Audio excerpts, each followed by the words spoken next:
So, bismillah mga sisters and brothers, magsisimula na po tayo para mas marami po ang ating ma-discuss. A'udhu billahi minash shaitanir rajim. Bismillahirrahmanir rahim. Alhamdulillahi wa kafa wassalatu wassalamu ala nabiyyina Mustafa wa ala alihi wa sahbihi ajma'in, amma ba'd. Assalamualaikum warahmatullahi wabarakatuh. Isang magandang umaga po sa ating mga kapatid na mga Muslim na nandito sa Saudi Arabia. At magandang hapon naman po kung mayroon tayong mga sisters and brothers na nandyan sa Pilipinas. Naririnig niyo po ako ng maayos, mga sisters? Clear po. Okay. Mashallah, tabarakallah. Syukran po sa inyong lahat. Bago po natin simulan ng ating huling yugto dito sa Hajj Series 2024, meron lang po akong mga corrections at saka mga dagdag kaalaman doon sa last na discuss natin. Maraming salamat po sa isa sa ating mga sisters na mashallah tabarakallah, ilang beses niya pong pinanood ang ating video at alhamdulillah meron po tayong mga nakitang kamalian o pagkukulang sa ating discussion last. So bilang isang tao po mga sisters in Islam, alam po natin nakakalimot tayo o kaya minsan doon sa ating pananalita ay meron tayong mga nakakaligtaang mga dapat sabihin. O kaya meron tayong mga nasasabi na hindi natin dapat sabihin. So bilang isang tao, normal po yun at maraming salamat po sa isang sisters natin, mashallah tabarakallah, na nagtadkir sa atin upang i-correct yung dapat i-correct at saka idagdag yung dapat idagdag. So bago po natin simulan ang ating paksa sa maikling oras na ito, unang-una, nabanggit ko po sa inyo doon sa ating discussion last week na ang mga magtatawaf ay magsisimula sa Maqamu Ibrahim. So nagkamali ako doon. Ang intention ko po doon ay Hajarul Aswad, pero ang nabanggit ko ay Maqamu Ibrahim. Okay? Kapag tayo ay magtatawaf, magsisimula po tayo sa Hajarul Aswad, the black stone. Tandaan po natin yan, ha? Kamali po ako doon. Ang intention ko ay Hajarul Aswad, pero kadarullah masyafa'al yun ang nabanggit ko. At ang aking intention ay pagkatapos ng pagtatawaf mo 7 beses ay sunnah, isang magandang gawain ng Propeta Muhammad sallallahu alaihi wasallam, siya ay magdadasal o magsasala ng 2 rak'ah sa tapat ng Maqamu Ibrahim. So siguro dahil sa intention natin, yun ang intention natin, pero ang nabanggit natin ay doon magsisimula ang tawaf. So maraming salamat po doon sa ating sisters na nagtanong. Pangalawa, sa araw ng Tarwiyah, sa ika-8 araw ng Dhul Hijjah, kapag Yawm Tarwiyah, napupunta na tayo sa Mina, nabanggit ko doon na ang sala ay jam'an wa kasran. Ang dapat nating gawin doon, ang sala sa oras na yon ay lahat kasran. Okay? Sa Mina, tandaan po natin na lahat ng ating sala ay kasran. Ibig sabihin nun, lahat 2 rak'ah, except Maghrib. Tandaan po natin yan, baka mamaya may magkamali. Yung Dhuhr, 2 rak'ah, lahat ng sala doon sa Mina ay magsasala tayo sa oras niya, ngunit kasra. Okay, ibig sabihin, shorten, 2 rak'ah. 2 rak'ah sa Dhuhr, and then pagdating ng Asr, 2 rak'ah. Pagdating ng Maghrib, 3 rak'ah. Ang Maghrib lang ang hindi pwedeng gawing 2 rak'ah. Okay? Sa Isha, 2 rak'ah. Sa Fajr, 2 rak'ah. So yun po yung karagdagan natin doon. Tapos sa pang-siyam na araw, nabanggit ko po sa inyo dito sa Arafah at saka pagpunta ng Muzdalifah. Sa Arafah, ikaw ay magsasala ng Dhuhr at Asr, kasran wa jam'an. Tama po yun. Sa Muzdalifah, magsasala ka ng Maghrib at Isha, kasran wa jam'an. Ibig sabihin nun, sa isang oras, 2 rak'ah sa Dhuhr, 2 rak'ah sa Asr. Sa Maghrib at saka Isha, 3 rak'ah sa Maghrib at 2 rak'ah sa Isha. Kasran wa jam'an. Nabanggit ko doon na bago sa Muzdalifah, Arafah, bago sumapit ang Maghrib, dapat ang gagawin natin pagkatapos mong magsala ng Maghrib, ng Asr at Dhuhr, ay magsisimula ka ng magdua hanggang sa sumapit ang Maghrib. Okay? Hanggang sa sumapit ang Maghrib. So, halos same lang po sila, bago sumapit hanggang sumapit, pero yun ang correct term. Hanggang sa sumapit ang Maghrib, dapat tayo ay nagdudua. Yun po ang dapat nating linawin doon, mga kapatid. At nabanggit ko nga po sa inyo na ang paksa ng mga Hajj, ang paksa sa Hajj, kung ating pag-aaralan na inaabot po ito ng taon. Pero tayo, alhamdulillah, ginagawa po natin ng paraan para mas ma-discuss natin. Okay. Sa tamattu, ito po nagkamali ako doon. Sa tamattu, ang intention ko doon is ifrad. So nagkamali ako doon. Ang tamattu meron po siyang tawaful ifada. Tandaan po natin, mayroong tawaful ifada ang tamattu at saka qiran. Tandaan po natin. Ang wala ay yung doon sa tinatawag na ang tamattu ay mayroong tawaful ifada. Tandaan po natin 'yun. Nakapipis ko po yung maalumat doon sa ifrad kaya nalagay ko doon na walang ifada. So, pasensya na po kayo at nabasa ko doon na walang ifada. Mayroon pong ifada dahil ang ifada ay haligi o rukunun min arkanil hajj. Tandaan po natin 'yan, okay? Meron din po dito, karagdagan din po para mas malinawan po tayo sa mga bagong balik Islam sa okay, sa Ramil Jamarat, sa pagbato ng Jamarat. Nabanggit ko po sa inyo, nabaliktad ko, na magsisimula tayo sa kubra. No, magsisimula po tayo sa sugra. Sugra, wusta, kubra. Ibig sabihin, maliit na jamarat, katamtamang jamarat, at saka malaking jamarat. Okay? Nabanggit ko dahil nasabi ko ay malaking jamarat. No. Sugra, wusta, at saka kubra. Maliit na jamarat, katamtamang jamarat, at malaking jamarat. Okay? At bilang panghuli, yung nabanggit ko sa inyo, ito malaking masala po ito, yung doon sa mga nagmamadali. Alam naman po natin na kapag bumalik na po tayo ng Mina at tayo ay magra-Ramyul Jamarat, magbabato ng Ramyul Jamarat, yung maliit na Jamarat, katamtamang Jamarat at saka malaking Jamarat, malaking ikhtilaf po dito. Kung ikaw ay nagmamadali, halimbawa, dapat ka nang umalis ng 12. Okay? Dapat ka nang umalis na ika-12 ng Dhul-Hijjah. Okay? May mga ulama na nagsabi na before dumating ang Maghrib, dapat makaalis ka na ng Mina. Bakit? Kasi kung umabot ka ng ika-30 ng Dhul-Hijjah, which is pumapasok ang unang araw o kaya unang gabi o kaya unang araw ng sa atin sa Islam ay pag pumasok ang Maghrib, pumapasok na ang other day. So kapag umabot ka doon, wajib sa iyo na magtapon ng Ramil Jamarat. Okay, so nabanggit ko dito, may mga ulama na nagsabi na kung walang paraan ay maaari kang magdoble ng pagbato sa Ramil Jamarat sa ika-12 ng ika-12 ng Dhul-Hijjah. Ikhtilaf ng ulama dahil ang masail fiqhiyya ay napakaraming mga rai o mga opinyon ng mga ulama.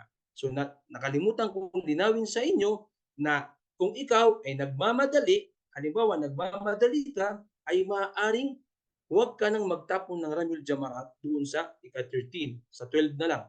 Yung iba, sabi nila, para pambayad mo doon, ay magdoble ka. So mayroong mga rai ng natin kanina.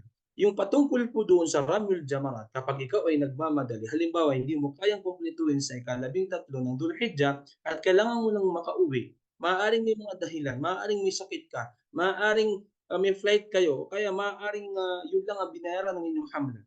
May mga dahilan.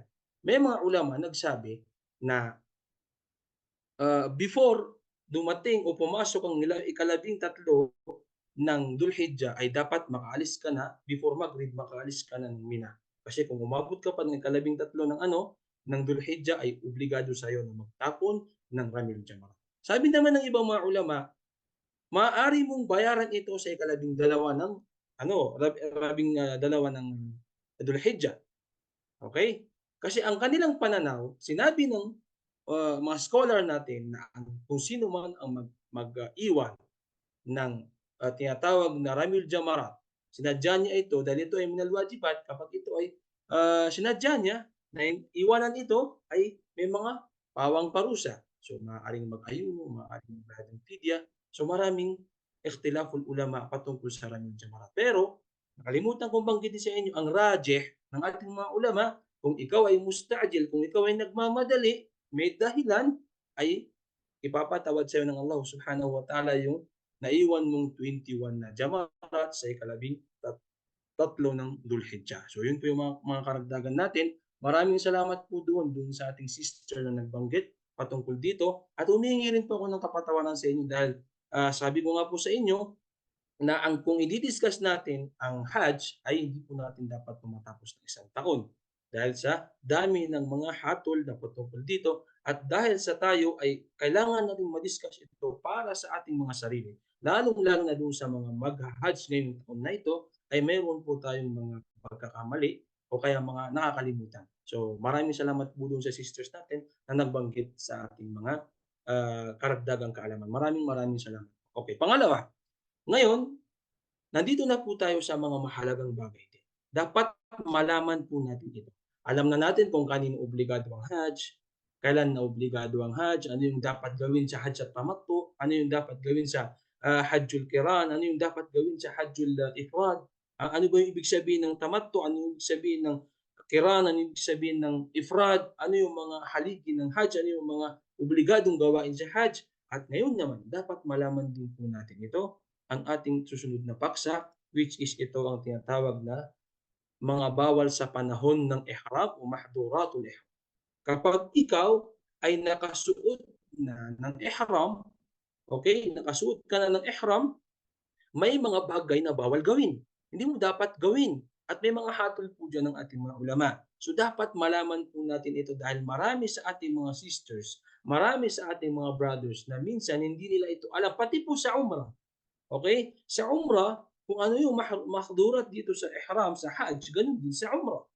So dapat po ay alam natin ito at mahalaga po ito dahil maaaring hindi matanggap ang iyong Hajj. Maaaring mabawasan ng gantimpala ang iyong Hajj. So dapat alam natin yung mga bawal sa panahon na ikaw ay nakasuot ng ihram. Na-discuss din po pala natin kung ano yung mga dapat suotin ng lalaki sa ihram at ganun din sa babae. So ngayon, ano nga ba yung mga mahdhurat na yung mga bawal sa panahon na ikaw ay naka-ihram, ikaw ay nasa intensyon ng mag-hajj ka. So ano ba yung mga bagay niyan? Okay? So una, sinabi ng ating mga ulama, ayon sa hadith, Propeta Muhammad sallallahu alaihi wasallam at saka sa salita ng Allah subhanahu wa ta'ala, pagbabawas ng buhok kahit saang parte ng katawan. Kasi merong mga ulama na sinasabi nila ay yung buhok lang daw sa ulo.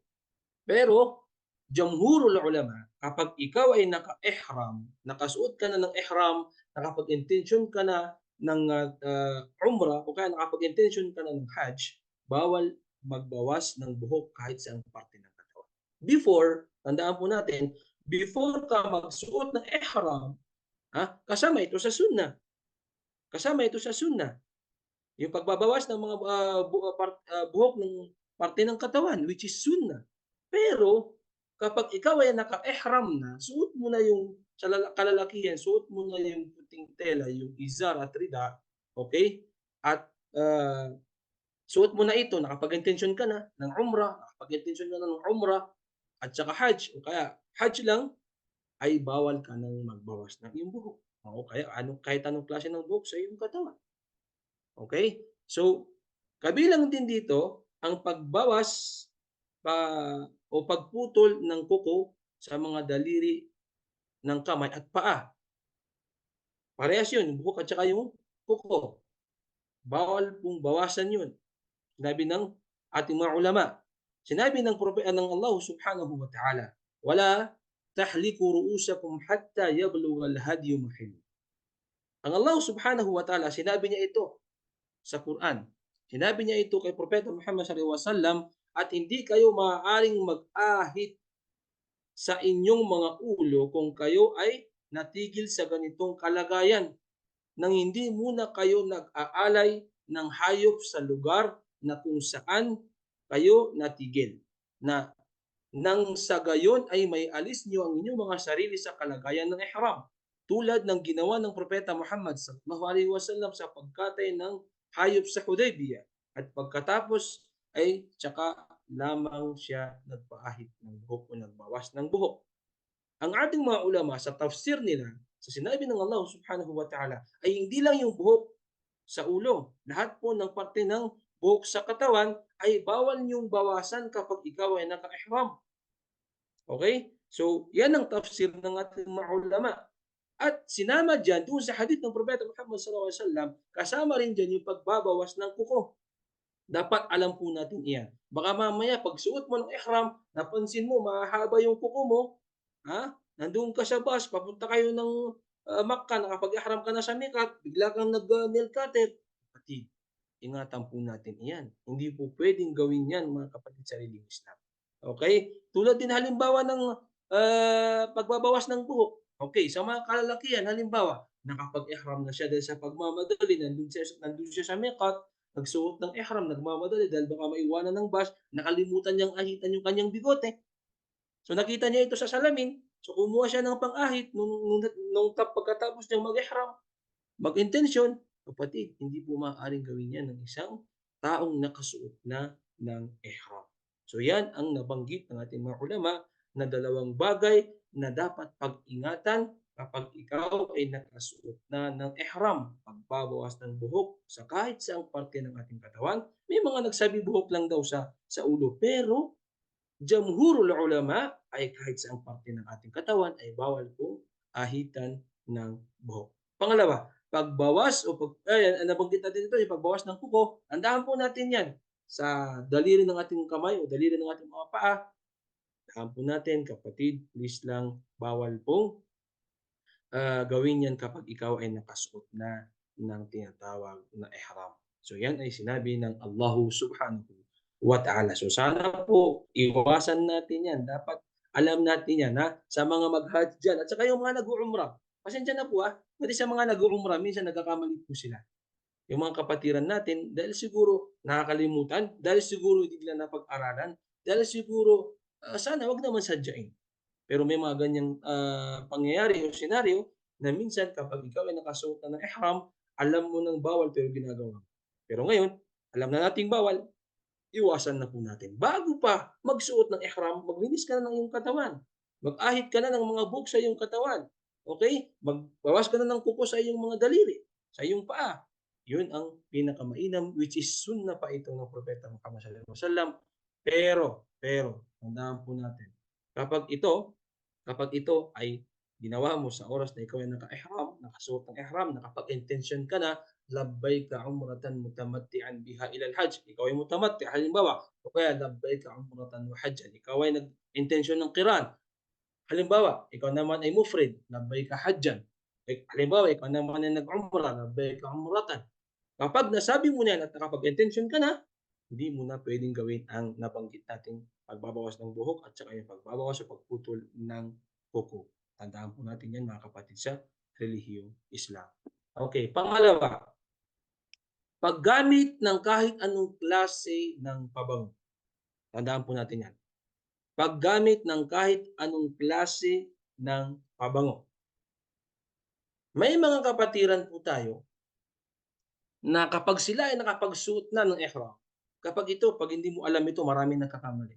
Umrah o Hajj. Dahil nahihiya ka kasi mamaya papawisan ka, sasabihin mo kailangan mo magpabango. Kapatid, bago ka pa mag-intensyon o magsuot ng ihram, ay gumamit ka na ng pabango. Gumamit ka na ng pabango sa iyong katawan. Dahil ito ay sunna rin ng Propeta Muhammad sallallahu alaihi wasallam. Kabilang din ito sa mga sunan niya. Pero kapag ito ay ginawa mo, na ikaw ay nakasuot na ng ihram, lalong-lalo na kapag sinadya mo, may nakapataw na mga hatol dyan. Mamaya nandun sa huli ng ating discussion ang mga hatol patungkol dito. So tandaan po natin iyon mga kapatid sa religion. Dahil maaaring magkamali tayo. Hindi natin alam na magkakamali tayo na hindi natin pinag-aralan o nalaman natin kung sinadya natin. So sinabi ng Propeta Muhammad sallallahu alaihi wasallam sa pinakahuli ng hadith, wala tuhannitu. Ayon sa sinabi ng Propeta Muhammad sallallahu alaihi wasallam, naway kanya nawa ang panalangin at kapayapaan tungkol sa lalaking pinutol ng kamilyo ang kanyang mga ngipin. Hugasan siya ito yung patungkol ito sa tinatawag nating paghuhugas, kabilang ito sa paghugas ng mayit. Pero merong nabanggit dito sa hadith na wala tuhannitu. Nabanggit dito siya, hugasan siya ng tubig at mga dahon ng lotus. Ibig sabihin yung may mga dahon na parang malinis, ginagawa siyang pansabon dati sa panahon nila. Meron ng sabon ngayon. At balutin mo siya ng kanyang dalawang damit. At huwag takpan ang kanyang ulo at huwag siyang imbalsamo. Okay. Tandaan po natin, ito sa mga kapatid natin mga Christian. Kapag ikaw ay gagamit ng imbalsamo, ay maaaring yung sinasabi nila na huwag siyang imbalsamo, ito isang ginagamit, merong mga ginagamit sa mga, ah, paghugas ng patay na parang pabango, okey? Para siyang pabango, tandaan po natin. So, para daw hindi mangamoy yung tao. Sa hadith ng Propeta Muhammad sallallahu alaihi wasallam, binanggit dito, ito ano 'to ha, yung naka-ihram ng, ah, tao.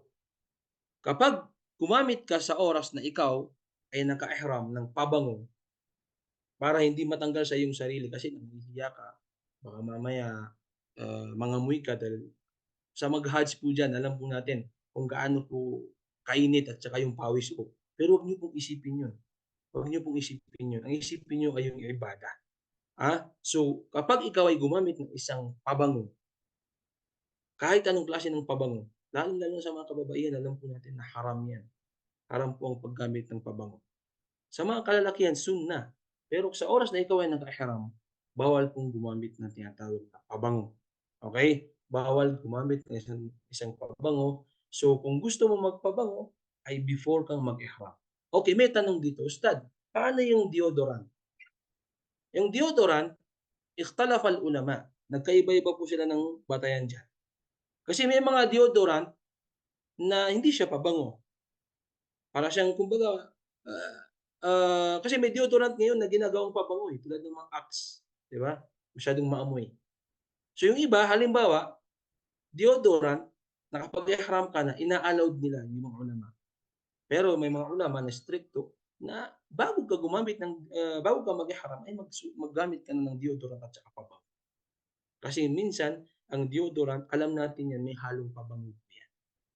So yan ay dapat nating pag-ingatan na kapag ikaw ay nakasuot na ng ihram, 'wag pong magagamit ng tinatawag na pabango. Kahit anong klaseng pabango pa po yan, kahit anong klaseng pabango, okey? So dapat po ay alam natin yan. Okey, isa pa sa pinakamalaking bawal sa panahon na ikaw ay naka-ihram, mahdhuratul ihram, ay ang tinatawag na pakikipagtalik, okey?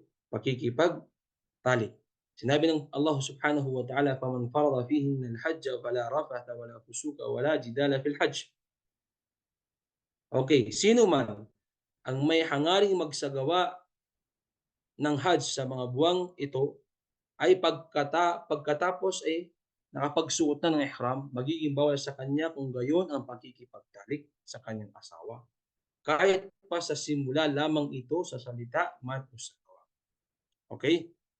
Tandaan po natin, ito ay binanggit ng Allah Subhanahu wa Ta'ala na kapag ikaw nakapag-ihram ka na, nakapag-intensyon ka na, kasama mo ang iyong misis, kasama mo ang iyong mister, isa sa pinakamalaking dapat iwasan ng mag-asawa kapag sila ay sasagawa ng Hajj ay yung pakikipagtalik. Dahil mismong Allah Subhanahu wa Ta'ala ay nagsabi na kabilang ito sa mga makakasira o mga bawal gawin kapag ikaw ay naka-ihram. Tandaan po natin 'yan, tandaan natin 'yan. Bawal 'yan, ito ay halal sa mag-asawa.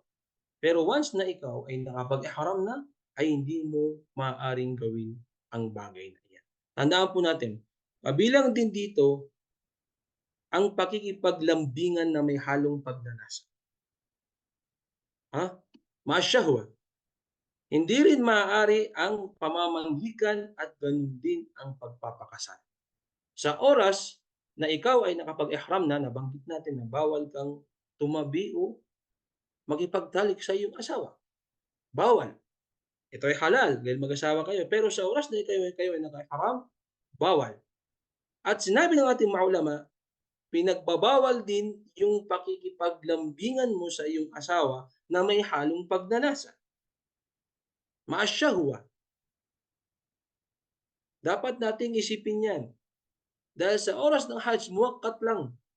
6-7 days lang na kayo ay gagawa ng ibadah. So dapat mag-focus na kayo doon at maaaring ito isang beses lang sa iyong buhay. Pagkatapos ng lahat ng gawain sa Umrah at Hajj, walang problema. Halal. natabihan mo ang iyong asawa, hindi lang halal, ikaw ay magkakaroon pa ng gantimpala.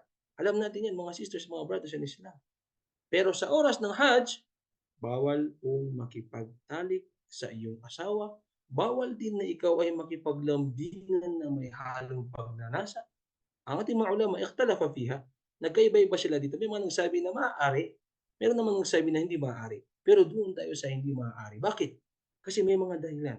Kapag ikaw ay nakikipaglambingan sa iyong asawa, na siguradong meron na 'tong pagnanasa. Mustahil nakikipaglambingan ka pero walang pagnanasa sa iyong asawa. So dapat po natin itong, ah, kumbaga pag-aralan. Kailangan po natin malaman ito bilang babae at bilang lalaki. Okay, pagkatapos ng Hajj, Umrah, walang problema. Kung gusto niyo mag-date, maglambingan na yung asawa, walang problema, asawa mo yun, okey? Pero kapag dito sa oras ng ihram, bawal na ikaw ay makipaglambingan sa iyong asawa na may halong pagnanasa. Pero doon tayo sa jumhurul ulama na kapag ikaw ay makipaglambingan sa iyong asawa, tandaan po natin kahit sabihin mo na walang pagnanasa, mustahil, ha? Wallahu a'lam, mustahil, ginagawa mo yun dahil meron kang pagnanasa sa iyong asawa.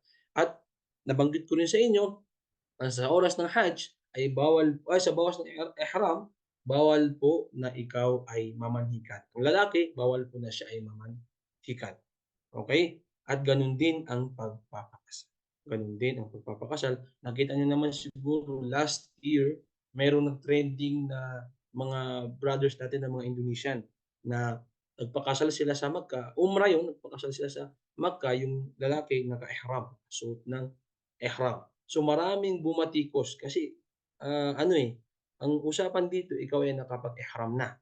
So, nagpaliwanag naman yung mga ibang tao, kinausap daw nila yung taong yun, Indonesian kasi yun. So, ayon sa kanilang mga pananaw, ay tapos na daw siyang umrah. Nakapagtahallul na siya, kumbaga nakasuot na siya ng ihram pero tapos na siyang mag-umrah. Ibig sabihin nun nakapagpagupit na siya ng buhok, so halal na sa kanya lahat. So, yun yung kanyang intensyon. Nasabi niya lang na nagawa niya daw yun kasi gusto niyang magpakasal na nakasuot ng ihram. Pero yung intention niya sa umrah ay tapos na. Yun yung paliwanag ng ating mga kapatiran. Pero kung halimbawa ikaw susut mo lang ng ihram, di ka pa tapos sa iyong mga gawain sa pagsasagawa ng umrah, pagsasagawa ng hajj at ikaw ay nagpakasal, kapatid sa relihiyon Islam, ito ay kabilang sa mga mahdurat o mga bawal na gawin na kapag ikaw ay naka-ihram. So, ang mga bagay na ito ay halal. 'Di ba? Ang mga bagay nito halal, pero sa lugar niya. Sa lugar na hindi siya puwedeng gawin ay wag po natin gagawin. So 'yan ang pang-apat. Panglima, ang pagpatay ng may ilap na hayop. Dito sa Makkatul Mukarramah, kahit saang parte ng Makkatul Mukarramah, kapag ikaw ay naka-ihram, sinabi ng Allah Subhanahu wa Ta'ala, "Wala taqtulus sayda wa antum hurum." Huwag kayong pumatay ng mga may ilap na hayop habang kayo ay nasa kalagayan ng ihram. Ustad, halimbawa ako ay naglalakad o kaya ako ay nagsasala, and then may dumaan na ahas. Puwede akong tuklawin, puwede akong mamatay. Kung may paraan, kapatid, na mabugaw mo ito, mas mainam.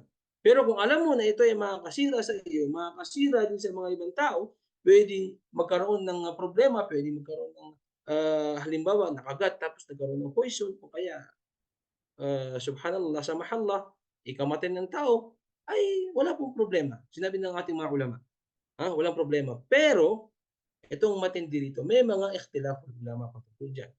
Halimbawa, napatay mo siya dahil sa, puwedeng delikado, hindi delikado. May mga nagsabing ulama na, maaaring hindi ka na magbayad ng magkatay ng hayop o yung iba naman ay magkakatay ka ng hayop. So, mamaya i-di-discuss po natin iyan. Ah, Kasi ang alam natin ang mahduratul ihram, kapag ikaw ay nakagawa ng mahduratul ihram ay, obligado sa'yo na magbayad o magkatay ng hayop. Okay, yun yung i-discuss natin sa huli. Pero dito tandaan po natin, kung mayroong paraan na puwede mong bugawin yung mga hayop na yun, kahit anong hayop, na ikaw ay naka-ihram, nasa loob ka ng hudud ng Makkah, naka-ihram ka, wala taqtulu sayda wa antum hurum, huwag kayong pumatay ng may ilap na hayop habang kayo ay nasa kalagayan ng ihram. Sinabi yan ng Allah Subhanahu wa Ta'ala. Pang-anim, محظورات الإحرام mga bawal sa mga kalalakihan من المحظورات الخاصة بالرجال لبس القميص والبرانيس والسراويل والعمائم والخفاف لقول النبي صلى الله عليه وسلم سئل ما يلبس المحرم فقال لا يلبس القميص ولا البرانس ولا السراويل ولا العمائم ولا الخفاف.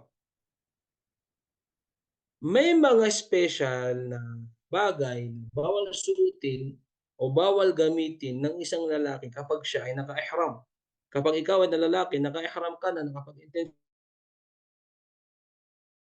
ka na, magsisimula ka na mag-umrah, magsisimula ka na magsagawa ng Hajj, nakapag-intensyon ka na, labbayka umratan mutamattian biha ila al-Hajj kung ikaw ay mutamatti, o kaya labbayka umratan wa hajjan kung ikaw ay qarin, at labbayka hajjan kung ikaw ay mufrid, kung ikaw naman ay nag-uumrah, labbayka umratan. Kung yan ay nakapag-intensyon ka na, suot mo ng ihram.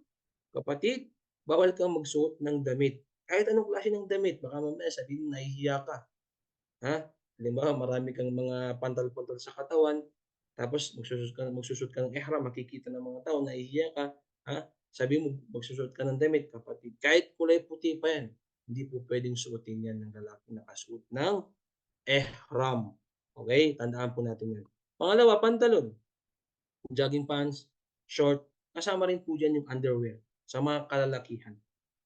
Tandaan po natin, sa mga kalalakihan ay pantalon, jogging pants, short, boxer, underwear, bawal pong suotin yan ng isang lalaking nakasuot na ng ihram, lalaking nakapag-intensyon na napagsasagawa ng umrah o kaya okey, baka mamaya, hindi naman nakikita ng mga tao, nagsuot na lang po ako ng underwear o kaya boxer.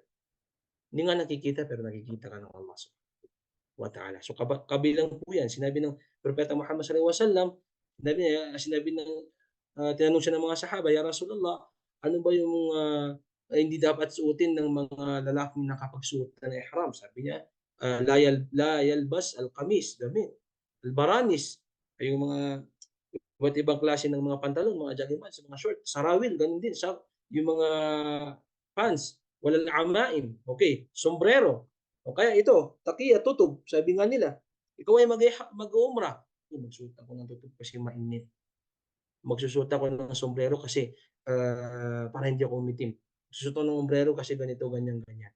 Bawal. Lahat ng klase ng mga sinusuot sa ulo, yung sombrero, yung tutup, yung sinusuot ng mga Saudi. Tingnan niyo yung mga Sauding nag-umrah, nagsusuot ba sila ng ano, yung shimag, yung kulay red o kaya yung kulay puti? Wala. Yung mga Yamani na mga brothers natin nagsusuot ng mga shimag nila na iba't ibang kulay, nagsusuot ba sila? Wala rin. Dahil kabilang ito sa mga binanggit ng Propeta Muhammad sallallahu alaihi wasallam na kapag ikaw ay naka-ihram, bawal ito suotin, bawal ito gamitin. Okay, ustad may tanong. Ah, kasi mga kapatid sa relihiyong Islam, kabilang po ito sa mga bagay kasi ang isang kalalakihan nabanggit po natin dati, na kapag ikaw ay naka-ihram bawal po takpan ng kanya. Kabilang po ito sa mga nakakasira o mga bawal gawin sa panahon ng ihram. Okay, ustad, paano yung payong? Kasi 'di ba may mga yung nakapag-Hajj, may mga binibigay na libreng payong. Kapatid, hindi po yung tela. Pangalawa ay hindi po yung nakadikit sa iyong ulo. O kaya hindi ito, nakadikit sa iyong mismong, skin sabi nga nila. Okay, ustad, may bagong payong ngayon yung sinusuot, yung maliit tapos ano lang, maliit lang na payong, 'di ba? Kapatid, sinabi ng ating mga ulama, hindi rin ito, nakakasira o hindi rin ito kasama sa mga sombrero, okey? So, meron siyang ano, hindi siya nakadikit sa iyong ulo at ito ay pang-proteksyon sa araw, okey lang. At gano'n din para siyang payong. Hindi siya tulad ng sombrero na talagang sinusuot, yung tutob, yung shimag talagang nakapatong sa iyong ulo. Okey. Nabanggit din ng Propeta Muhammad sallallahu alaihi wasallam ay yung medyas, yung, iba't ibang klase ng medyas. Ang mga Arabo dati, ang kanilang medyas ay gawa sa tinatawag na leather. Yun yung sinusuot nila 'pag taglamig, meron pa po dito sa Saudi Arabia nun. Pero tayo sa panahon natin ngayon, wala na yun. Ang sinusuot natin ay yung mga medyas. Tipis na medyas, makakapal na medyas, yung maliit na medyas, yung malaking medyas. So yung mga bagay na yun ay bawal din po yun sa mga kalalakihang nagsuot ng, ihram, okey?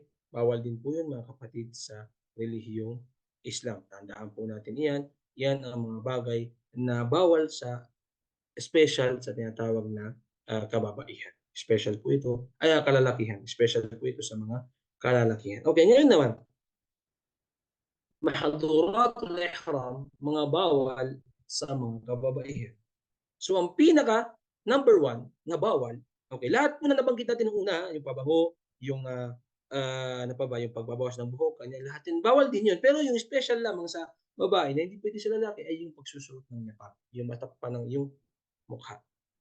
Isipin nyo, sa oras ng Hajj at Umrah, ay marami pong mga kababaihan na hindi na po nagsusuot ng niqab. Ngayon, merong inallowed ang ating mga ulama na yung parang bagong niqab, niqab siya, okay? Kasi ang babae puwedeng matakpan ng kanyang ulo, hindi lang puwede, obligado na matakpan ng kanyang ulo lahat ng parte ng kanyang katawan. Pero sa oras na ikaw ay sasagawa ng Hajj na sister, ikaw ay naka-niqab, ay dapat nakikita ang iyong mukha. Pero may bago ngayon na inallowed naman siya ng ating mga ulama, yung niqab at merong suot na parang mahabang sombrero and then yung mukha lang, ay yung nakatakip lang siya pero hindi nakadikit sa kanyang mukha, okey? Parang medyo siguro masabi nating 2 inch, 3 inch malayo siya sa kanyang mukha. Yung ibang mga ulama inallowed po nila yun, inallowed nila. Pero yung ibang striktong ulama ay wala na pong takip ang mukha ng ating sisters. So, min mahdhurat al-ihram huwa khas bil mar'a an-niqab, ay yung niqab, pagsusuot ng niqab at yung mga, tinatawag nating ano, iba't ibang klase na tinatakip sa mukha, so bawal po yun. So, may tanong po dito, ustad paano yung mask, 'di ba? Yung mask, dati na-allowed po yun, lalo na nung panahon ng COVID, na-allowed, okey? So, sabi natin mga ulama allowed yun, bakit? Hindi po yung tela, hindi siya gawa sa tela. Siguro yung kung ang ating gagamitin ay yung gawa sa tela, sa mga kababaihan, wallahu a'lam ito ay magiging kabilang sa mga bawal. Pero yung mask na normal, madaming mga ulama nagsabi na ito ay maaaring gamitin. Maaaring ikaw may sakit ka, gusto mong suotin o kaya hindi mo maiwasan halimbawa yung, amoy ng paligid, gusto mong suotin, wala pong problema. Okay. So yan ang mga, ibang batayan patungkol sa kababaihan. Okay. Sino man ang lumabag dito ay may mga pawang kapalit. Okay. Mamaya di-discuss din po natin yan. Ito nandun po sa ating huling discussion. Tanong, kapag nakagawa ang isang Hajj ng bawal sa panahon na siya ay naka-umrah, ay naka-ihram, sister, brothers, ikaw ay naka-ihram, nakagawa ka nito, okay. Una, kapag ito ay nakalimutan niya o kaya ay nagkamali siya, hindi niya sinasadya, tandaan niyo, nakalimutan, nagkamali, meron din, karagdagan dito, hindi niya alam, hindi niya napag-aralan o kaya wala, hindi niya narinig kahit sino, ay wala siyang kasalanan. Ipapatawad sa kanya yun ng Allah subhanahu wa ta'ala. Nabanggit yun sa hadith ng Propeta Muhammad sallallahu alaihi wasallam na kung sino man ang magkamali, hindi niya alam, o kaya hindi niya napag-aralan, o kaya ay nakalimutan niya at nagawa niya ito, tulad sa pag-aayuno. Halimbawa ikaw, nakalimutan mo, nag-aayuno ka, tapos bigla ka napainom. So nisyan. Ha? Ang nisyan, al-khata, at saka yung tinatawag na pinilit ka. Sa bagay na yun, napilitan ka lang, wa mastukrihu alay. Kumbaga, napilitan ka lang o kaya dapat mo 'tong gawin, o kaya dapat mo 'tong iwanan. Sa bagay na iyon, sinabi ng ating mga ulama ay wala siyang kasalanan at wala siyang magiging kapalit na kasalanan. Okay, ngayon, nakagawa ka ng mga bawal na bagay, pero ito, alam mo ito, napag-aralan mo, hindi mo nakalimutan, sinadya mo ito. Okay? Anong sinabi ng ating mga ulama? Magkatay ng fidyah, magbigay ng fidyah o kurban at siya ay may kasalanan. Kapag ikaw, alam mo na na bawal ito, nagpabango ka pa, nagbawas ka pa ng buhok, hindi ka pa nakakapagkatay pero nagbawas ka na ng buhok, nagbawas ka na ng kuko, o kaya hindi mo natiis ang iyong sarili at nalapitan mo ang iyong asawa, ikaw ay naka-ihram. Sinadya mo, alam mo na bawal. Alam mo na bawal, sinadya mo ito. Okay? Kapatid sa relihiyong Islam, ikaw ay magbibigay ng fidya. Ano yung fidya na yun? Ikaw ay magkakatay ng hayop, kurban, at siya ay may kasalanan. Kahit nakapag-ano siya, kailangan pa rin niyang humingi ng tawad kay Allah subhanahu wa ta'ala. Nabanggit natin dito, mga kapatid,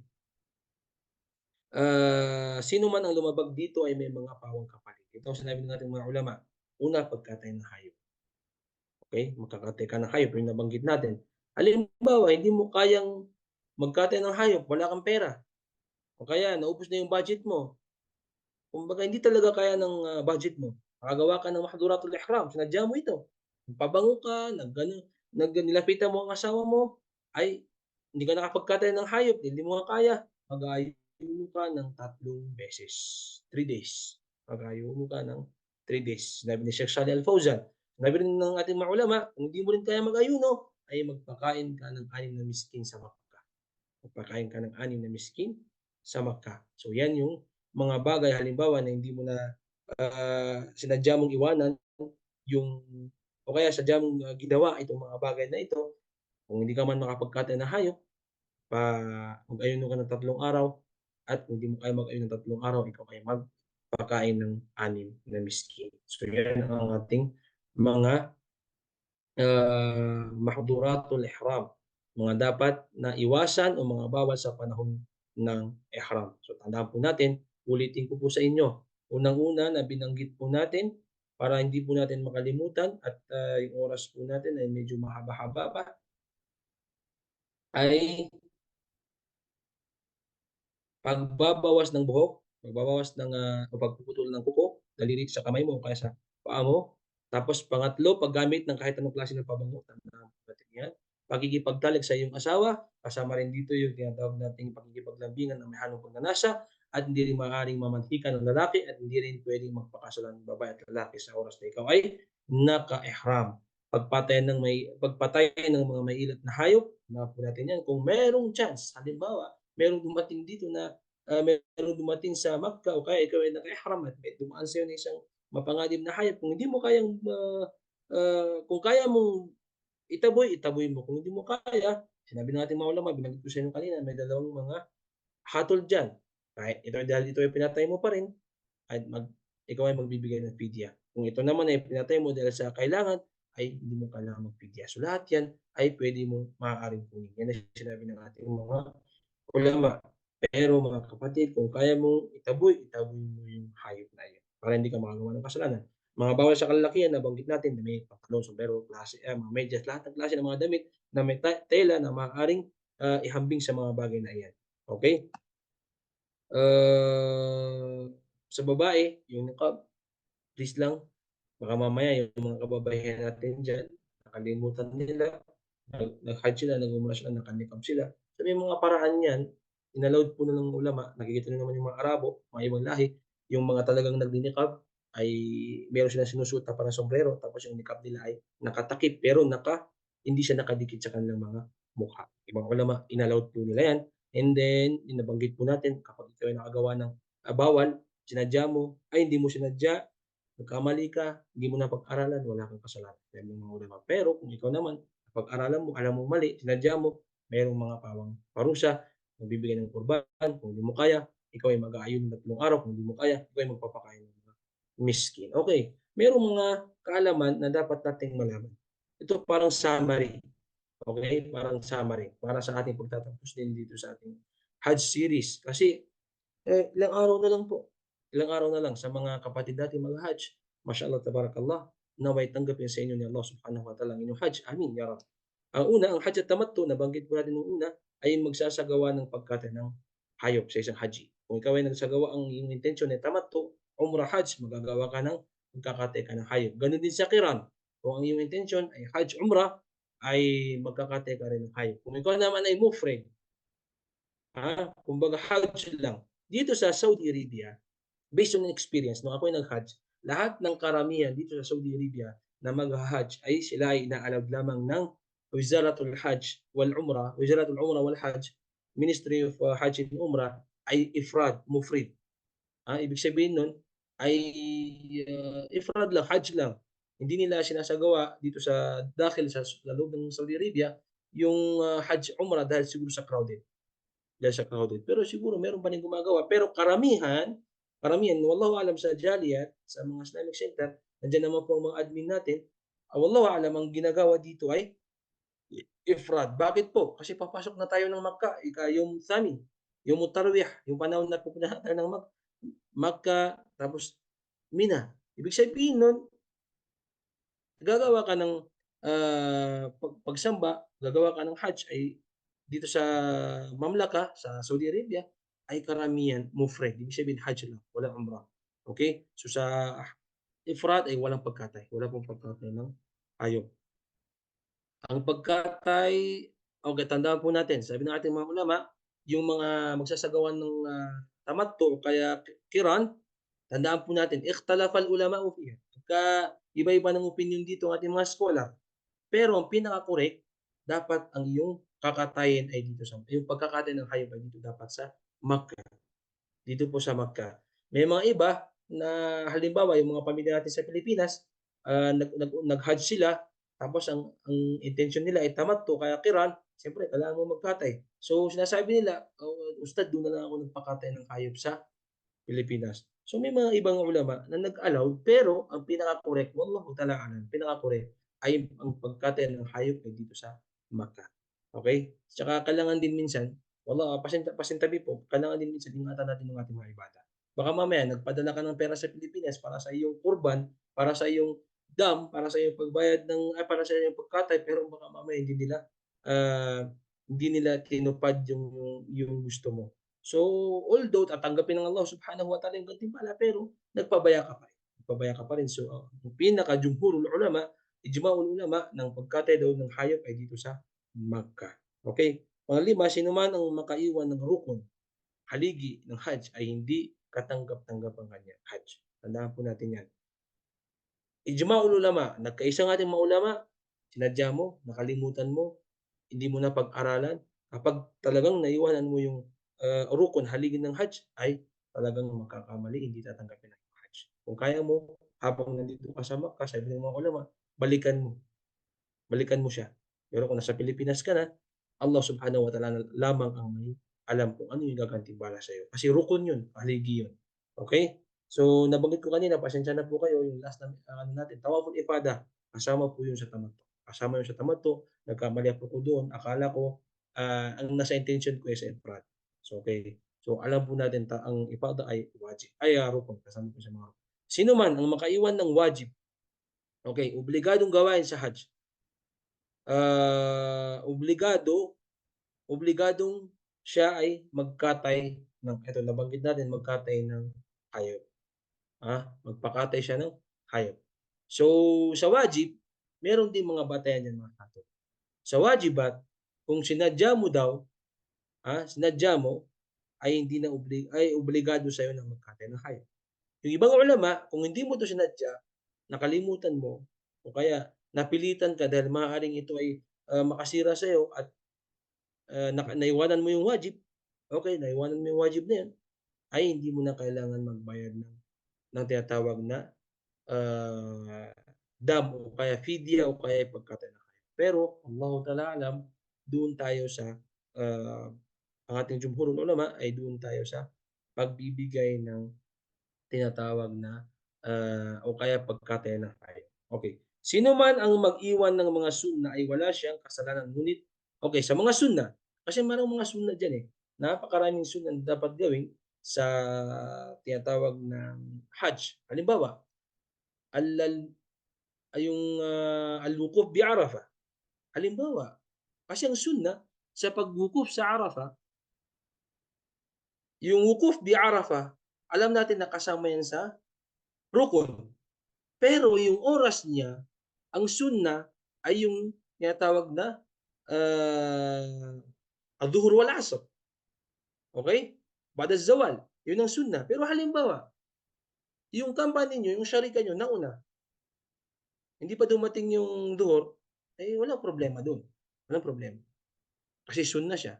Yung tawag na pag-stay dun sa oras ng dhuhr wal asr, before dumating ang maghrib. Gano'n din sa, tinatawag na Muzdalifah. Sa Muzdalifah dapat maghrib, 'di ba? Maghrib at saka tinatawag, maghrib at saka yung asr, maghrib at saka yung isha, dapat ito ay, makapagsala kayo doon, sunnah, sa oras na yun.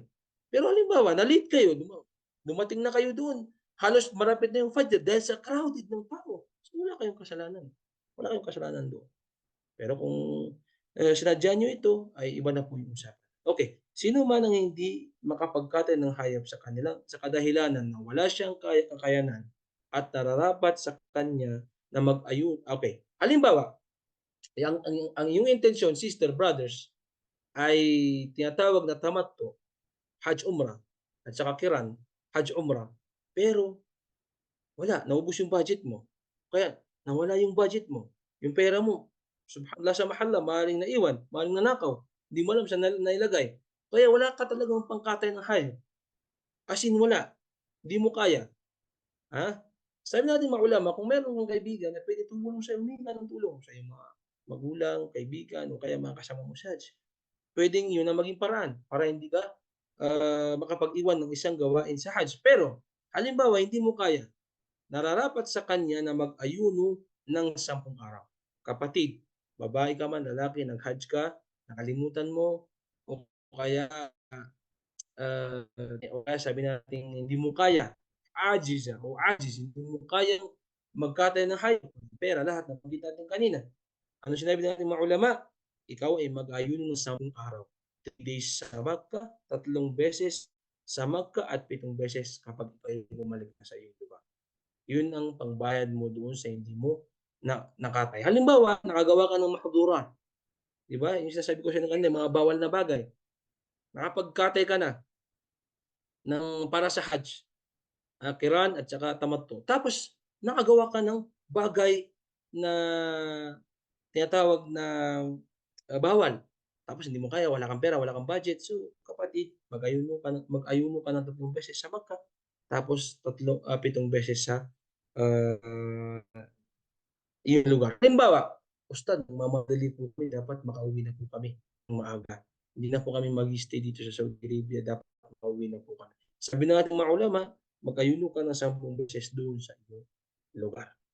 So yan po ang mga ibang batayan patungkol sa Hajj, at alhamdulillah, alhamdulillah, mga kapatid sa sarili Islam, kung meron man tayong mga taksir, meron man tayong mga pagkukulang, meron man tayong mga pagkakamali, tandaan po natin, tao lamang po tayo, nagkakamali din. At alam niyo po ba, isang pinakamahirap na subject o dapat pagtuunan natin ay ang Hajj. Dahil magkakaiba ang mga batayan dito at napakaraming mga hatol patungkol dito ng ating mga ulama, lalong-lalo na sa panahon natin ngayon. Eto, nakalimutan ko po palang sabihin sa inyo, yung Ramyul Jamarat, okey, Ramyul Jamarat, pagbato ng Ramyul Jamarat. Ang propeta Muhammad sallallahu alaihi wasallam ay nagbato siya ng Ramyul Jamarat ng bawal. Ibig sabihin nun ay pagpasok na ang salatud duhur. Nag-adhan na ng salatud duhur, doon na nagtapon ng jamarat ang propeta Muhammad sallallahu alaihi wasallam. Pero ngayon baka magtaka po kayo, lalong-lalo sa mga bagong, sisters o mga brothers na magha-Hajj ngayon.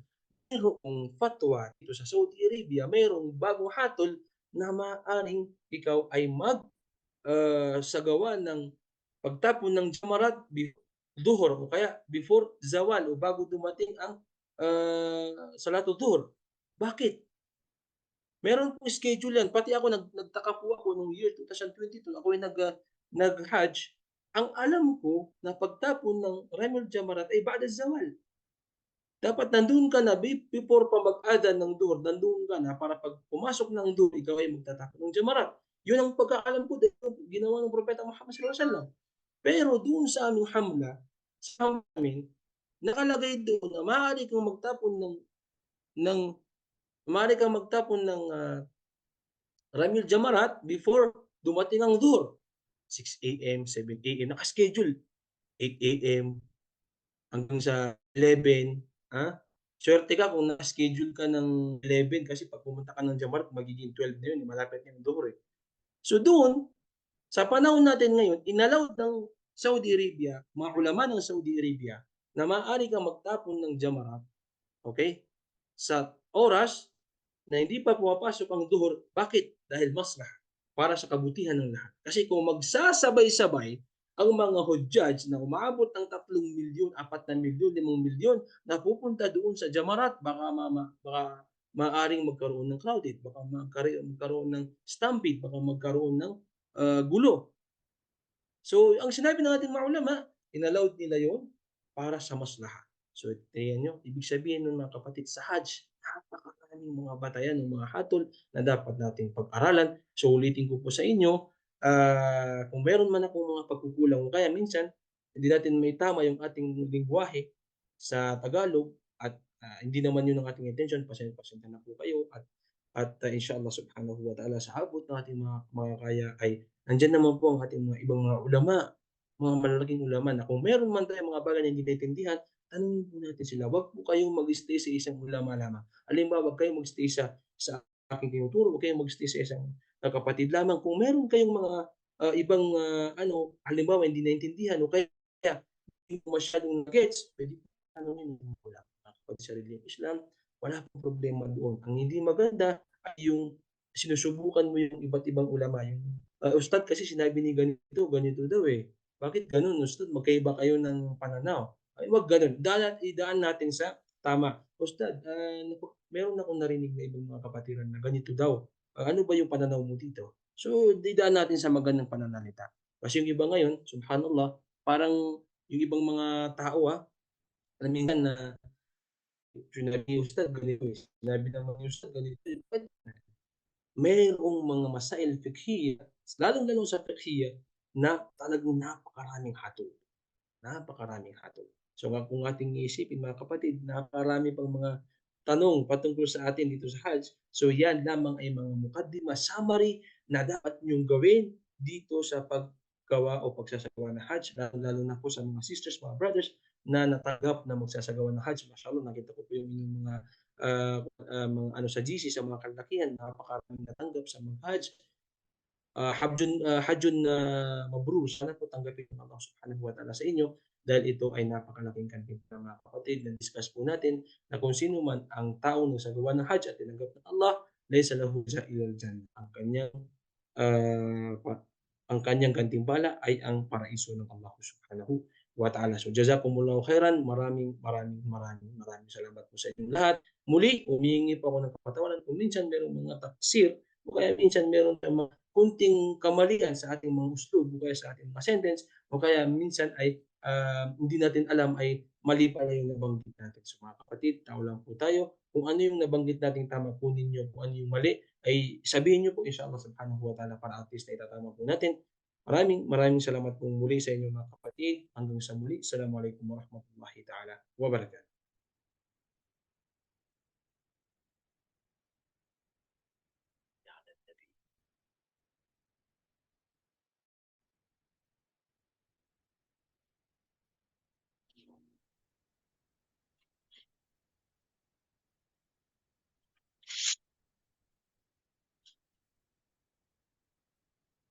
Okay po, sa mga brothers, baka meron kayong clarification or something na pwedeng idagdag.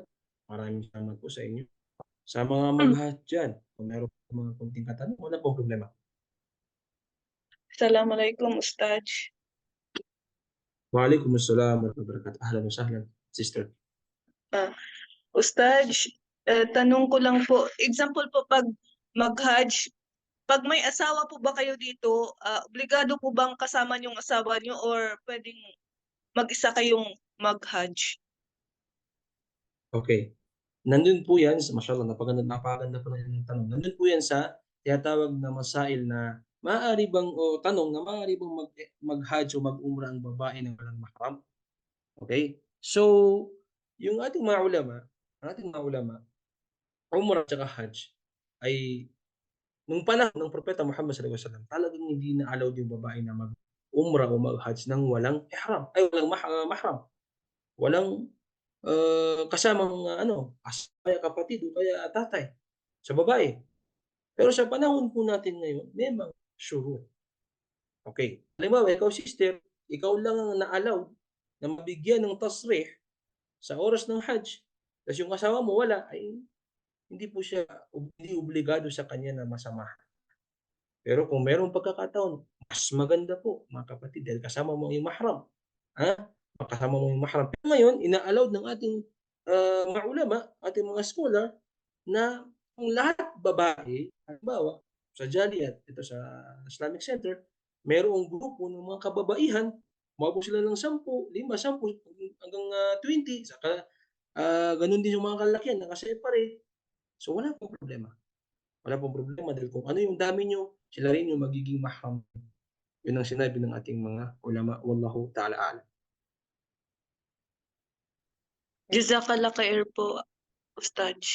Afwan po afwan po. Okay, mga sisters, baka meron pa po tayong clarification o kaya karagdagan. Maraming salamat po sa inyong lahat.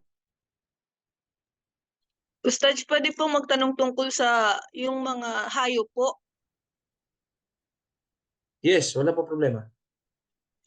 Ustad, example po, pag nasa Hajj po kayo, 'di ba, nasa Yes. disyerto, paano po pag example, kagatin po kayo ng lamok or yung may cockroach po? Okay, yung mga insekto.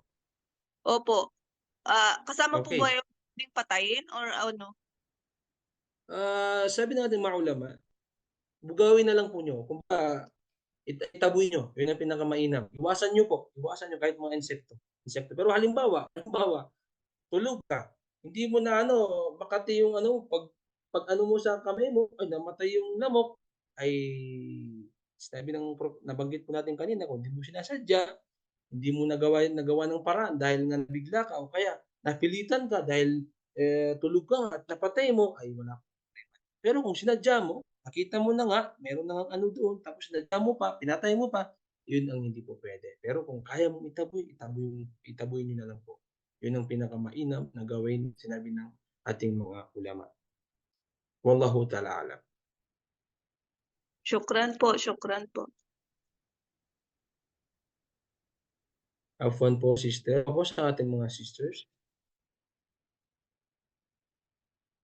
Assalamualaikum warahmatullahi wabarakatuh po, Ustad. Waalaikumsalam warahmatullahi wabarakatuh. Ahlan po, sister. Ang tanong ko po, tawag ba dito? Ang pag-iintensyon mo ng Hajj is wala po bang makakapigil dun? Kung halimbawa nag-intention ka, kailangan ituloy mo kahit na anong mangyari? Okay. Halimbawa, ikaw ay nag-intensyon ng Hajj o kaya Umrah o kaya tinatawag na Hajj Umrah. Okay? Nasa miqat ka na, nag-intention ka na, nandun na yung ano mo, at bigla mong ititigil, okay? Hindi mo to itinuloy nang walang dahilan, sa una, nagkakaroon ka sa. Yan ang sinabi natin mga ulama.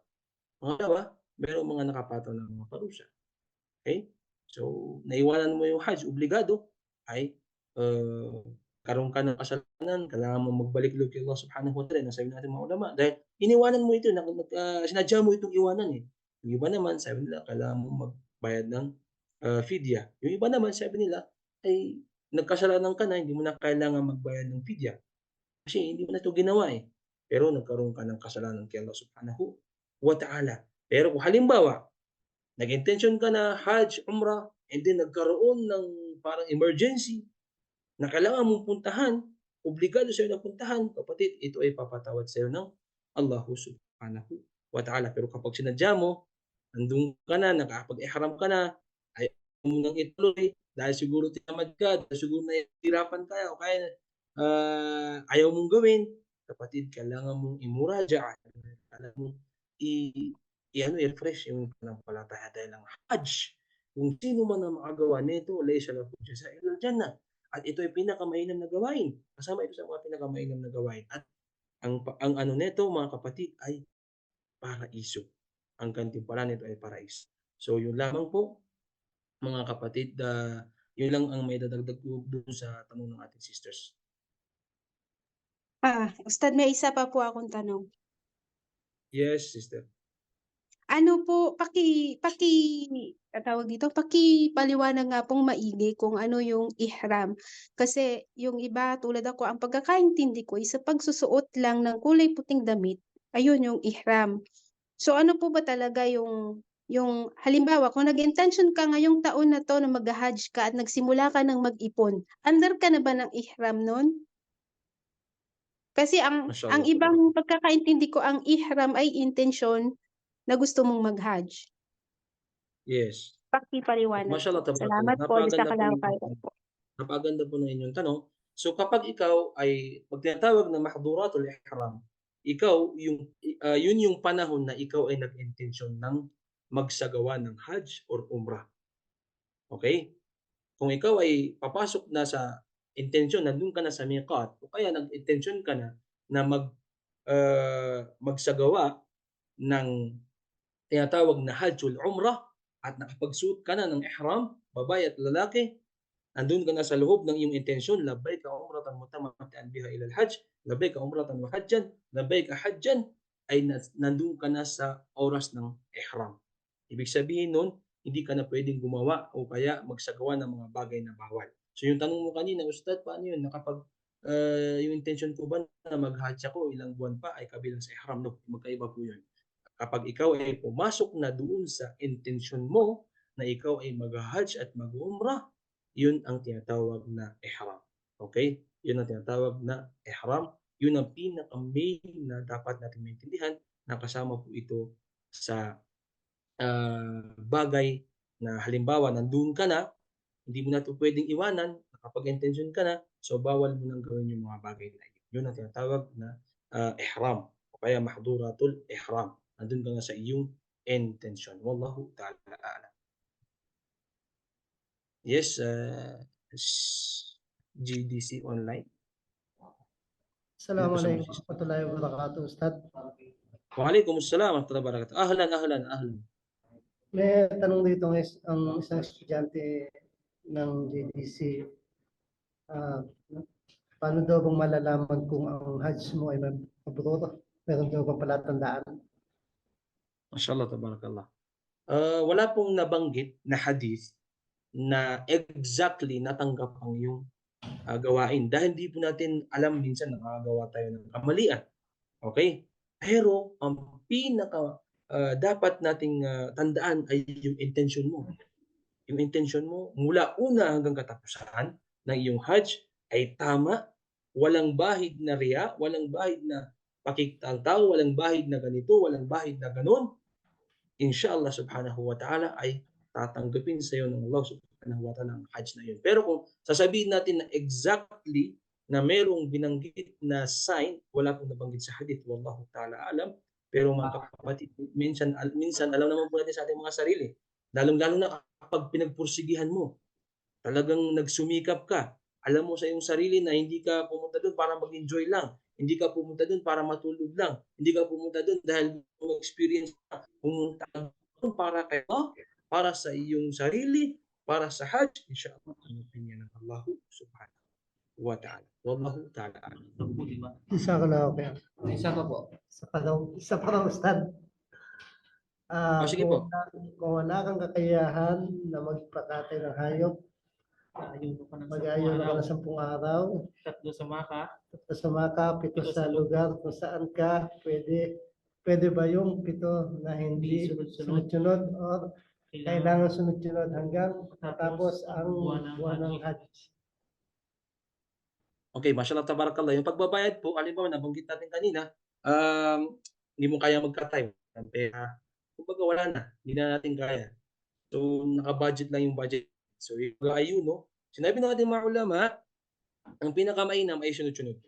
Pinakamainam ay sunod-sunod. Kung hindi mo kaya, may mga dhuruf, halimbawa may trabaho ka, o kaya maaaring magkasakit ka, o kaya maaaring may mga dahilan na importante, walang problema.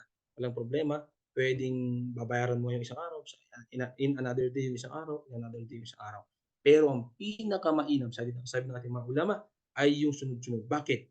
Para po hindi mo mapag-iwanan yung utang mo sa iyong pagsasagawa ng Hajj. Kasi minsan, sorry po minsan nakakalimutan natin. Di bale, mahaba pa naman yung buwan. Pwede ko pa namang bayaran yan. Hindi mo alam, baka makalimutan. So yun ang sinabi ng ating mga ulama. Wallahu ta'ala a'lam.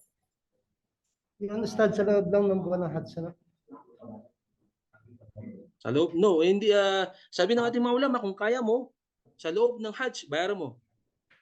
Pero kung nagkaroon tayo ng duruf, nagkaroon ka ng importante, pagbalik mo sa Pilipinas, biglang nagkasakit ka, o kaya pagbalik mo sa Pilipinas, balik trabaho ka. So yung oras mo hindi kaya, tatapos yung Hajj.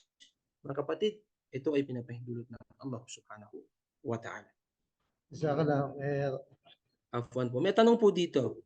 Assalamualaikum warahmatullahi wabarakatuh. Sheikh, pwede po bang magsuot ng salamin sa mata, contact lens, eyeglass, reading glass, shade or sight light? Okay, wala pong problema dyan. No problem po dyan. Inallowed po yan ng ating religion Islam. Lalong-lalo na kapag makakatulong sa iyong sarili. Halimbawa sa lakas ng araw, kailangan mo salamin, walang problema. Gusto mo mag-contact lens dahil hindi ka makakita ng maayos, walang problema. So, inallowed po yan ng ating religion Islam. Okay? Wallahu ta'ala. Meron pa po ata kanina nag-raise hand. Ako ulit, Ustad. Pwede pa po magtanong. Pasensya na po. Wala pong problema, basta kaya po natin inshallah. O, sige po. Ang tanong ko is, kung halimbawa, inaya ka ng mga amo mo na mag-Hajj, nakasama ka sa mag-Hajj, ay ang problema ay mga Shia sila. So, iba yung way nila syempre. At ang nasa isipan mo isang makapag-Hajj ka at gawin mo kung ano yung nalalaman mo. Allowed po ba yon o tumanggi ka? Sa Mashallah. kalawkairan ko. Mashallah, tabarakallah. Hindi po natin maiwasan yan. Minsan meron tayong mga amo na ganyan, Shia, iba yung kanilang sekta, iba yung kanilang pananaw. Kung yun lang ang way mo para makapag-Hajj ka, halimbawa, yun lang yung way. Kasi mahirap, ang hirap ng Hajj sa Pilipinas eh. Pasensya na po kayo ah. Yung Hajj natin sa Pilipinas, subhanallah, 350K. Paano pa yung baon mo? Paano pa yung gagastusin mo? Mabot ng 500,000. Marami sa atin, hindi nila kaya yun. Halimbawa, nandito ka, may amo ka, Shia, pero hindi ka naman nila pinapakilama sa iyong ibada. Hindi ka nila pinipilit. Halimbawa, alam mo yung mga pamamaraan ng sala. Sabi nila, sama ka sa amin. Mag-Hajj ka. Hindi ka naman nila pinilit na gawin mo yung gagawin namin. Alam mo yung gagawin mo. Kapatid, pursa, pagkakataon yan. Huwag mong patatakasin. Ang importante, huwag mong, huwag ka nilang pipilitin sa bagay na hindi maaaring gawin. Diba? Huwag nang pipilitin. Kung kaya mo yun, sister, brother, why not? Dahil alam natin, napakahirap ng pagsasagawa ng Hajj sa atin sa lugar sa Pilipinas. So, wallahu ta'ala alam, kung kaya mo sa sarili mo, kapatid, sister, basta alam mo sa sarili mo, hindi ka maapektuhan ng kanilang pananampalataya, go, wala pong problema dyan. Wallahu ta'ala alam.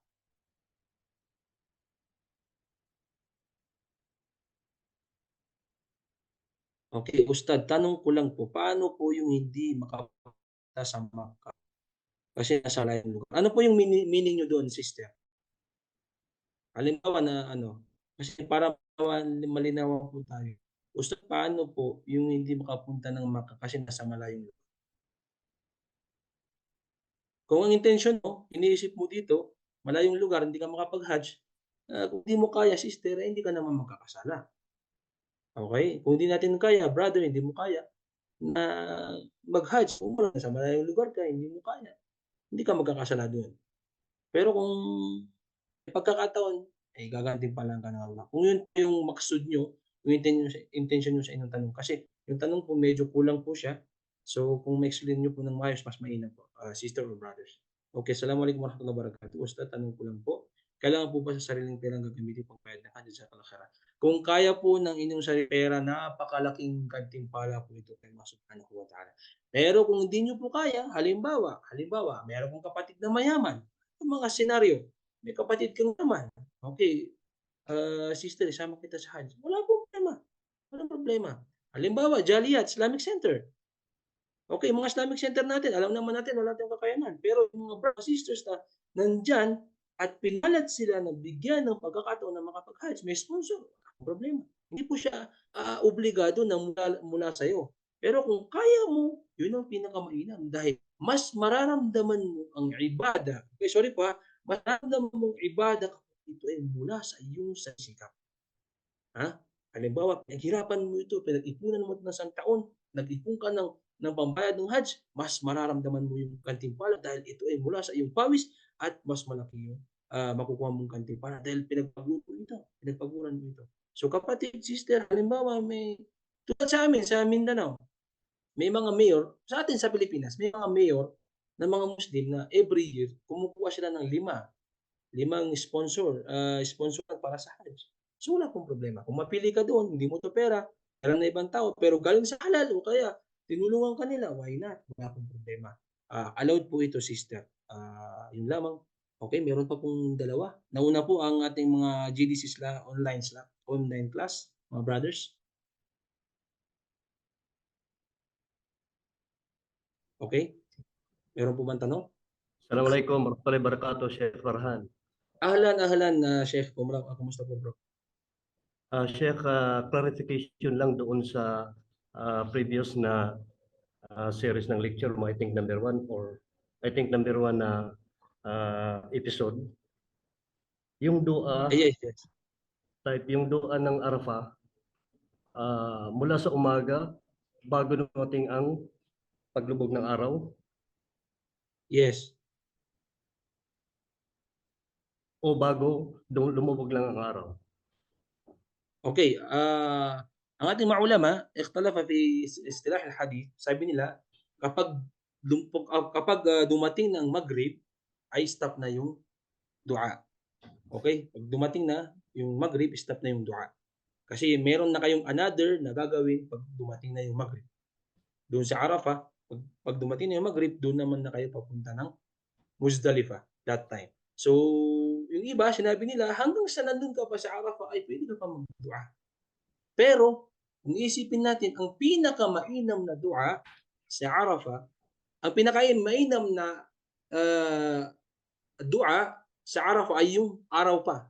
Kasi pinakamainam na dua ay yung tinatawag na hindi pa nagagabi. Kasi meron tayong pinakamainam na gabi at pinakamainam na araw. Pinakamainam na araw, Arafah. Pinakamainam na gabi ay Lailatul Qadr. So, kung titingnan natin yung istilah ng ating mga ulama, kumbaga yung kanilang pinpoint doon ay bago pa sumapit ng Maghrib. Kumbaga, sa oras na yun, pag dumating na yung Maghrib, ay stop na kayo sa dua. Kasi tapos na yung oras ng dua sa Arafah. Kasi ang dua sa Arafah ay araw. Araw lamang. Pero may mga nagsabi, kung nandun ka pa sa Arafah, hindi pa ka nakaalis, mag-dua ka lang. Kasi lahat naman ng dua ay katanggap-tanggap yan Allah subhanahu wa ta'ala. So, wallahu alam, yun ang pinakamainam, bro. Yun ang pinakamainam. Pag dumating na yung Maghrib, kasi may another way, pupunta na kayo doon, stop na yung dua. Kasi ang dua o Arafah ay araw. Mula umaga hanggang sa bago pumasok ang Maghrib. Wallahu ta'ala alam. Ibig sabihin, Sheikh, wala siyang specific na oras, magmula duhur hanggang Maghrib, open ang dua sa Yom al-Arafah. Wala.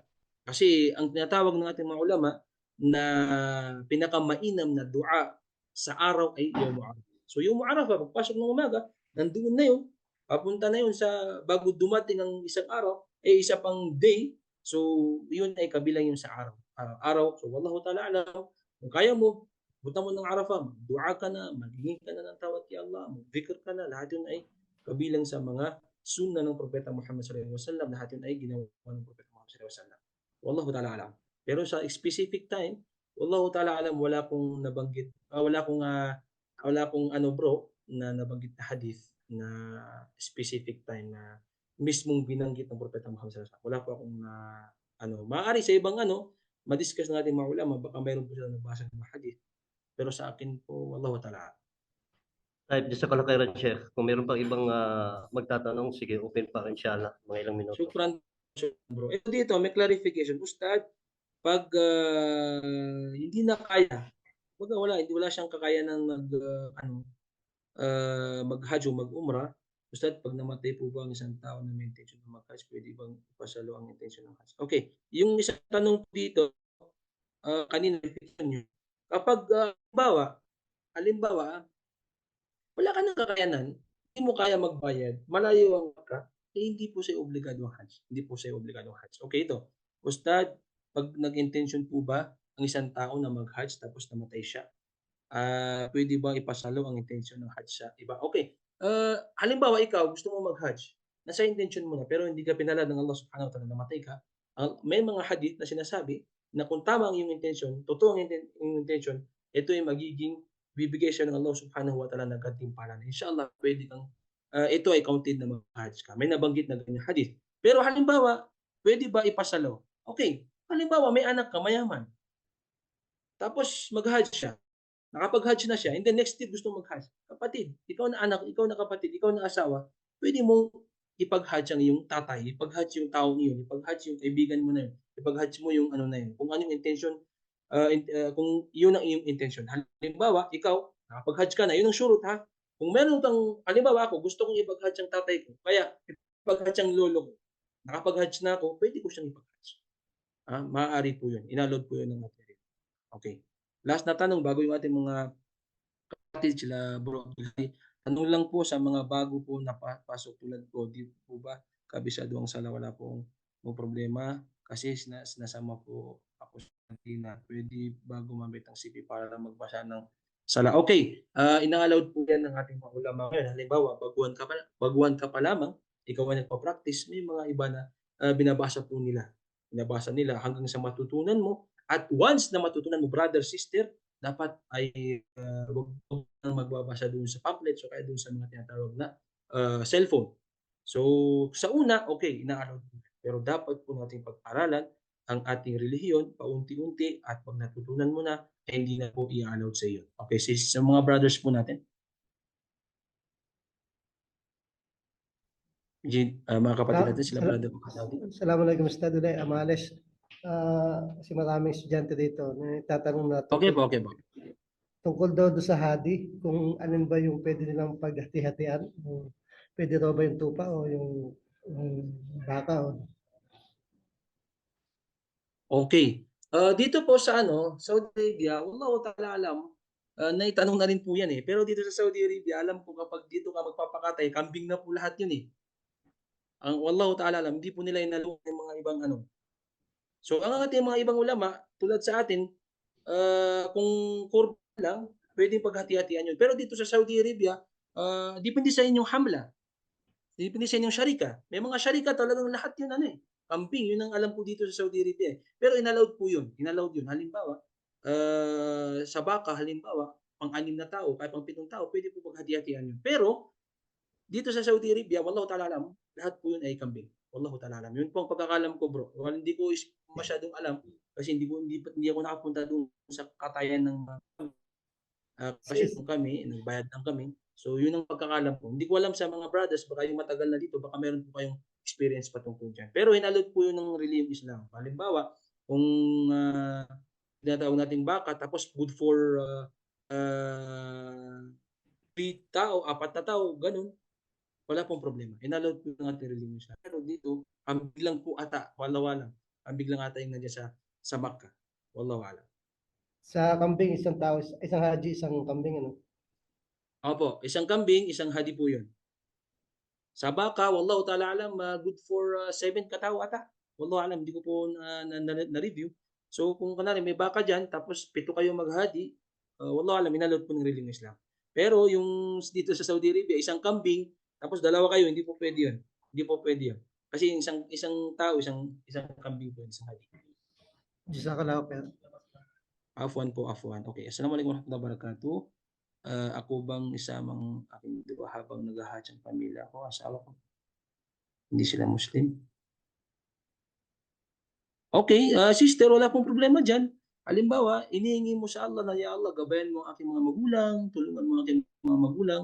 Kasi kahit po Muslim ka na at may mga magulang ka pa rin, kapatid, obligasyon pa rin po natin sila.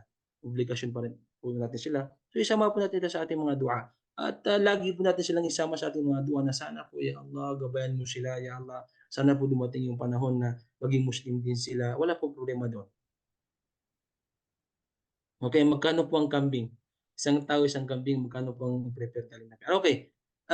Wallahu ta'ala alam, nung kami, ako nag-research po ako ng mahal po dito sa Makkah, umabot ng 700 SR, 800 SR.